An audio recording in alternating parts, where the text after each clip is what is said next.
Le chiffre est attendu ce matin à 8h30, celui des immatriculations de voitures diesel. Pour vous donner une idée, avant 2017, les ventes étaient à plus de 50%, en septembre dernier à 36% et en octobre, le déclin se poursuivra-t-il?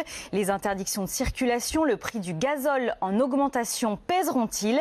Ce qui est sûr, c'est que sur le marché de l'occasion, vous avez de plus en plus de mal à trouver des acheteurs qui veulent bien de votre véhicule diesel. Margot Baudard. Hammer, 36 ans, tente de vendre sa Xara Picasso depuis 6 mois, mais il commence à perdre espoir. J'ai besoin de la vendre pour acheter une nouvelle, mais je pense que je vais abandonner, quoi. Bouche à oreille, annonce en ligne baisse du prix, rien n'y fait, personne ne veut de son véhicule diesel. J'ai baissé de 3000, je suis allé jusqu'à 2000, 2000, 2005, ça passe pas. La voiture diesel, elle a aucune valeur. C'est une voiture invendable. Le constat est le même sur les sites d'achat-vente de véhicules d'occasion. L'intérêt des consommateurs a basculé vers l'essence, estime Laurent Potel, cofondateur de Réseau Car. Il y a un switch assez net des recherches vers l'essence au détriment du diesel. Pendant l'été, on était à peu près sur des recherches équivalentes. Là, depuis le début du mois d'octobre, on est quasiment à 40% de recherche pour le diesel et 60% pour l'essence. Il va falloir une réponse des pouvoirs publics pour accompagner la transition dans de meilleures conditions et que ce ne soit pas le consommateur qui paye lui seul la note à la fin. Une tendance qui ne risque pas de s'améliorer. À Paris, par exemple, la maire prévoit d'interdire complètement les diesels dans la capitale